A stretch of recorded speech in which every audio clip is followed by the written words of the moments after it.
Our last 8 days traveling through Colombia were spent in Cartagena. We arrived at the old city from Santa Marta, where we paid the bus company, Marsol, 46,000 Colombian pesos each to drive us door to door to our hotel in Cartagena. It takes 4 to 5 hours to get to Cartagena from Santa Marta. We spent 4 nights inside the old city walls and 4 nights just outside the city. There's a lot to do and see inside the city walls, as well as the area just beyond the city walls called Getsemani. The evenings in Getsemani are a lot of fun with street performers and people from all over socializing while drinking and eating street food at the Plaza de la Trinidad in front of the 11th century church, Iglesia de la Santísima Trinidad. The cheapest beers can be found in the supermarkets on every corner, or pay a little more and buy from the street vendors. We would definitely recommend the street food. It is cheap and excellent. For some great 360-degree views of Cartagena, pay 25,000 Colombian pesos per person and walk around the San Felipe de Barajas castle.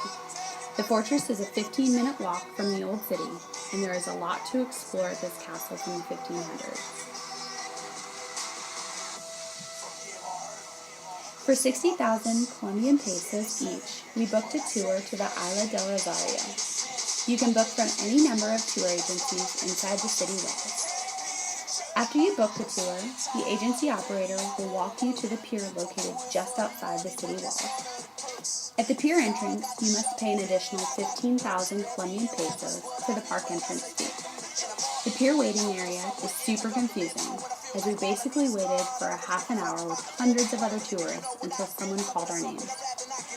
From there, we were packed onto a crowded boat for the hour ride to a tiny Isla del Rosario. They charged us 30,000 Colombian pesos each at the island for an hour of snorkeling.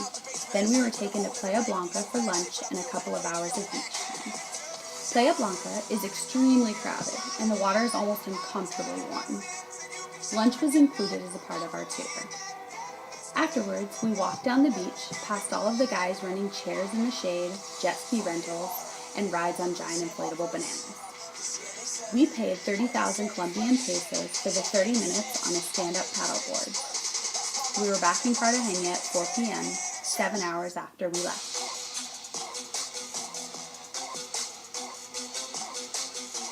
If you don't stay in the old city, then the area of Boca Grande is the next best option. It's a bit pricier for hotels, shopping, and food, but the beaches are much easier to get to.